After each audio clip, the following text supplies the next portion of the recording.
They didn't tell me the last night shift guy disappeared. They didn't mention the police report. Didn't mention the security footage glitching out at exactly 2:17 a.m. And they definitely didn't mention the rule about never responding when someone calls your name after midnight. They just said, "It's an easy job, quiet, you'll be alone." That should have been my first red flag. The second was how quickly they needed someone to start. I took the job because I was broke. Not budgeting broke. Overdraft notification broke.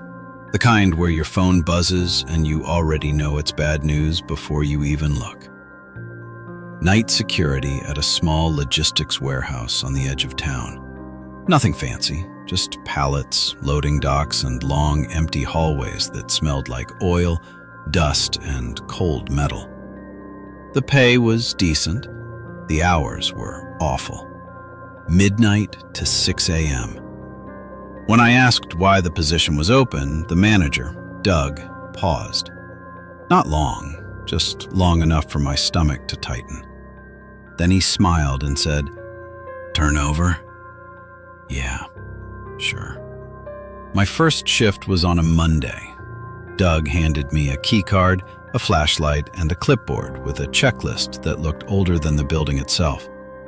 No sleeping, no headphones, and don't leave the building between midnight and 6. Doors auto-lock. He said it like it was standard policy. Then, as I was walking away, he added, real casual, "Oh, and if you hear anything weird?" He shrugged. "You didn't." I laughed. He didn't. The warehouse felt different at night. During the day, it was just another ugly industrial building. At night, it felt hollow, like the air had been drained out and never replaced. The lights buzzed overhead.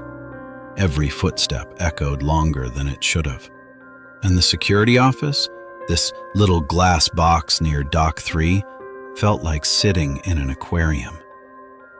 I started my patrol at 12:30 a.m. Everything was fine, which somehow made it worse. I kept replaying what Doug said. If you hear anything weird, you didn't. It sounded stupid, like something meant to mess with new hires. Still, I caught myself whispering it under my breath while I walked. Don't answer. Don't react. Just finish the shift. I remember thinking, people don't give warnings like that for no reason. At exactly 1:58 a.m., I heard someone say my name. Not a whisper, not muffled.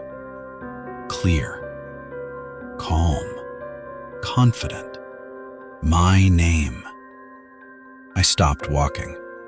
Every instinct I had screamed to answer. "Hello?" slipped out before I could stop myself. The word barely left my mouth when I felt it. That heavy, sinking feeling. Like I just made a mistake. I couldn't undo. Nothing answered. I checked the radios. Dead. Checked the cameras. All green. My heart was racing now. I told myself it was stress, fatigue, my brain filling in the silence. Then I remembered the rule, and the way Doug wouldn't laugh. So I went back to the office. That's when I saw the note. It was taped underneath the desk. Old, yellowed, edges curled like it had been there a long time. Written in shaky marker, "Don't answer them."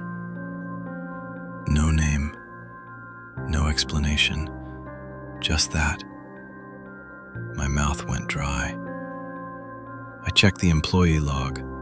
The name before mine was still there, Evan R. Last shift logged, Thursday, 2:17 a.m. No checkout time. That's when I realized something. I wasn't covering a shift. I was replacing someone. At 2:15, the warehouse changed. Not suddenly, not violently, subtly. The lights dimmed, just a notch. The buzzing grew louder. The temperature dropped, like someone opened a freezer door and forgot to close it. At 2:17, every camera glitched at once. Static. Then they came back, all of them, except Dock 6. Dock 6 showed someone standing there, facing the camera. Too still, too tall. I leaned closer to the screen. That's when it tilted its head and smiled. After that, the voices started. Not screaming, not growling, talking. Low, casual conversations drifting through the warehouse, like coworkers chatting just out of sight. Every now and then, one voice would peel away from the rest and say my name, closer each time.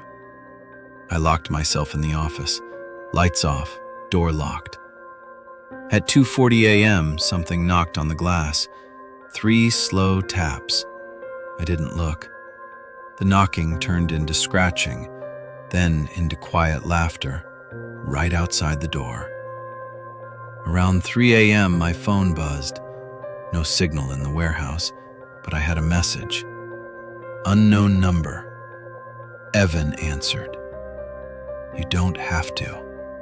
My hands were shaking as I typed back, "What is this place?" The reply came instantly. It listens.